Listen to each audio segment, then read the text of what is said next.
আসসালামু আলাইকুম, সবাই কেমন আছেন? আশা করি সবাই ভালো আছেন।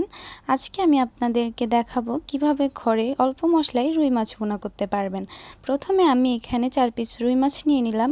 এখন আমি এটাকে ভাজি করার জন্য আমি এখানে একটু হলুদ দিয়ে দিব আর এখানে একটু লবণ দিয়ে দিব। ভালো করে মেখে নিব। অবশ্যই মাছটাকে ভেজে নেবেন, না হলে মাছটা কিন্তু ভেঙে যাওয়ার সম্ভাবনা আছে। তো আমি এখানে এটাকে ভালোভাবে হাত দিয়ে মিক্স করে নিয়েছি। এখন এটাকে আমি ভাজবো। তো আমি এখানে একটা কড়াইতে তেল গরম করে নিয়েছি। এখন এক এক করে আমি এখানে মাছগুলো দিয়ে দিব। মাছগুলো দিয়ে অবশ্যই তেলটা ভালো গরম হওয়ার পর, বেশি করে গরম হওয়ার পর করবেন, না হলে মাছগুলো কিন্তু উঠতে চাইবে না। তো এখানে দেখেন আমার মাছগুলো কিন্তু একটু ভেঙে গেছে। তো আমি এটাকে এখন ব্রাউন কালার করে নিব। তো আমার এখানে মাছ এক সাইডে কিন্তু ব্রাউন কালার হয়ে গেছে, আর দেখেন কিভাবে ভেঙে গেছে। আচ্ছা, সমস্যা নাই। তো এখন এটাকে আমি ব্রাউন কালার করে নিব। আমার মাছ ভাজা কমপ্লিট। এখন আমি এগুলাকে এক এক করে বাটিতে তুলে রাখবো। তো আমি এখানে এক করে সবগুলো তুলে নিব। আমার মাছটা কিন্তু ভেঙে গেছে। আপনারা চাইবেন মাছটা যাতে না ভাঙে।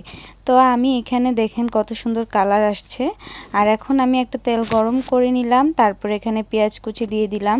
পেঁয়াজটা বেশি দিতে হবে, কারণ আমরা এখানে মাছের ঝোল করব না, আমরা এখানে এটাকে ভুনা করব। সো আমাদের এখানে পেঁয়াজটা একটু বেশি লাগবে। আমাদের পেঁয়াজের মশলাটাই আমাদের মাছের মেন। তো এখন আমরা এইটাকে ব্রাউন কালার করে নিব।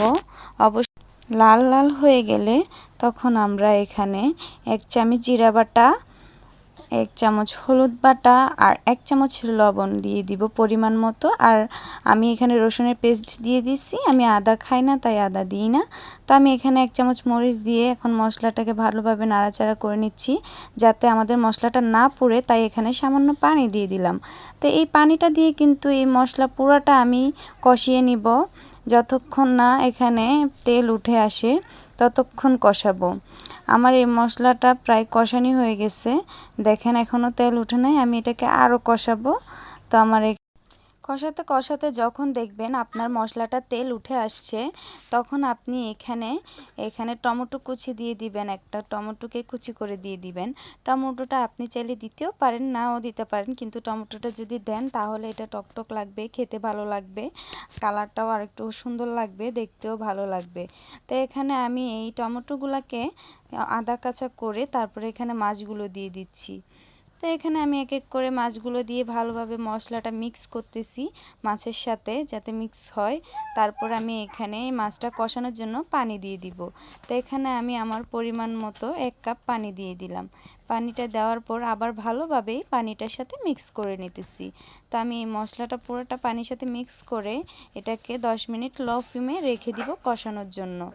তো এখানে 10 মিনিট পর এসে দেখলাম, এখানে দেখেন আমার মাছটা প্রায় কষানি হয়ে যাচ্ছে। তো এখানে এই পর্যায়ে আরেকটু নেড়েচেড়ে দিবেন, উল্টে পাল্টে দিবেন, যেন মাছের ভিতরে মশলাটা প্রায় ঢুকে যায়।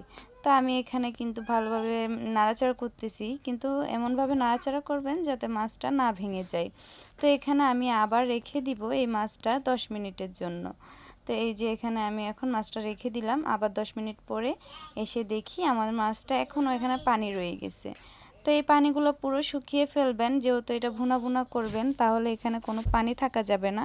আর যতটুকু আছে ওইটা দিয়েই চাইবেন যে কোনো ধরনের পানি যেন এক্সট্রা আর দেওয়া না লাগে।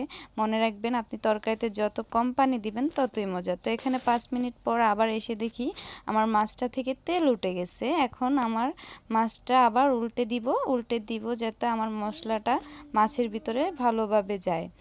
তো এখন দেখেন আমার রান্নাটা কিন্তু প্রায় শেষ হয়ে গেছে, যেহেতু তেল উঠে গেছে। যখন দেখবেন রান্নার উপর দিয়ে তেল আপনার চারিদিকে উঠে এসেছে, তখন মনে করবেন আপনার রান্নাটা কমপ্লিট। তো আমি এখানে এই পর্যায়ে ধনিয়া পাতা দিয়ে দিব। তো ভিডিওটা আপনাদের কাছে কেমন লেগেছে সবাই কমেন্টে জানাবেন, আর চ্যানেলটাতে অবশ্যই সাবস্ক্রাইব করে দিবেন, পাশে থাকবেন।